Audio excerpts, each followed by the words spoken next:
In the quiet glow of a Christmas evening, snowflakes danced outside the windows of the old downtown restaurant, where garlands twinkled like forgotten stars.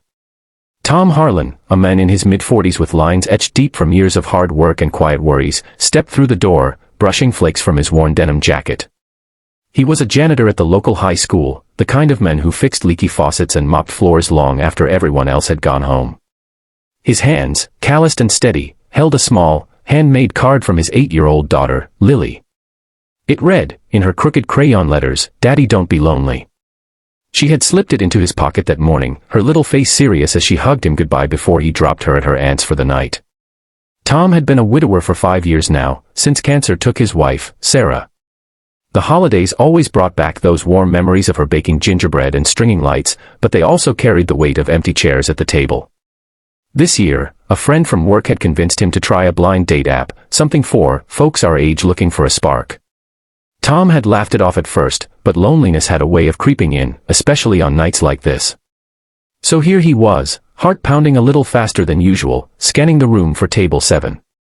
There, in a corner booth beneath a festooned tree, sat Elena Voss.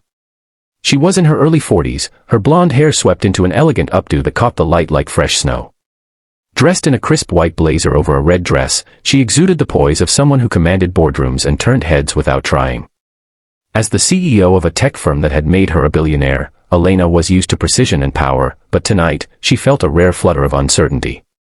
Her life was a whirlwind of meetings and mergers, leaving little room for personal connections.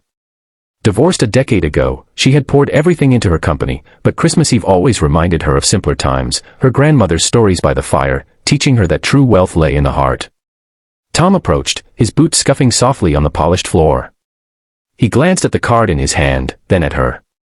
She looked up with a gentle smile, her eyes warm despite the sophisticated earrings dangling like icicles. "Excuse me," he said, his voice low and steady, like a man used to speaking over the hum of vacuum cleaners. "I think I might be at the wrong table. This is supposed to be a blind date, but you look like you're waiting for someone important." Elena's laugh was soft, a sound that eased the tension in the air. "No, you're right where you should be, Tom. I'm Elena. Please, sit down." She gestured to the seat across from her, where a small red gift box sat beside empty plates and wine glasses. The restaurant's ambient jazz played faintly, a nostalgic tune from the 60s that reminded Tom of his parents' old records. He slid into the booth, placing Lily's card on the table like a talisman. "Sorry I'm late. My daughter, she wanted to make sure I didn't forget this." He pushed it toward her slightly, and Elena picked it up, her manicured fingers tracing the childish drawing of a heart and a flower. "Daddy, don't be lonely," she read aloud, her voice tender. "That's sweet. How old is she?" 8, Tom replied, relaxing a bit as the waiter brought menus. "Lily's my world. Her mom passed a few years back, and it's just been us since. I work as a janitor, keeping things running at the school. Not glamorous, but it pays the bills and lets me be there for her soccer games." Elena nodded, her expression thoughtful. "I admire that. My world is different, running a company, traveling constantly. But I remember when life was simpler. Growing up, my family didn't have much. Christmases were about homemade cookies and stories around the tree, not gifts. Success came later, but sometimes I wonder if I've lost touch with what matters." As they ordered simple pasta for him, a salad for her, the conversation flowed like a gentle stream. Tom shared stories of his youth in the 70s, hitchhiking across states with nothing but a backpack and dreams, learning that patience was the key to fixing anything, be it a broken engine or a broken heart. "Life teaches you," he said slowly, pausing to let the words settle, "that rushing doesn't help. You take it one day at a time, appreciate the small wins. Like watching your kid light up over a snowman." Elena listened, her guarded demeanor softening. She spoke of her rise from a small-town girl to corporate powerhouse, the late nights and tough decisions. But there was wisdom in her voice too, drawn from losses along the way. "I've learned that money can build empires, but it can't fill the quiet moments. Acceptance is hard, accepting that we're all just people, no matter the title. I divorced because we grew apart, chasing different stars. Now, at this age, I realize connection is about sharing vulnerabilities, not strengths." The dramatic tension built subtly as the evening wore on. Tom glanced around the room, at the couples in finer clothes, and felt a pang of doubt. "Elena, you're successful, elegant. I'm just a guy who scrubs toilets for a living.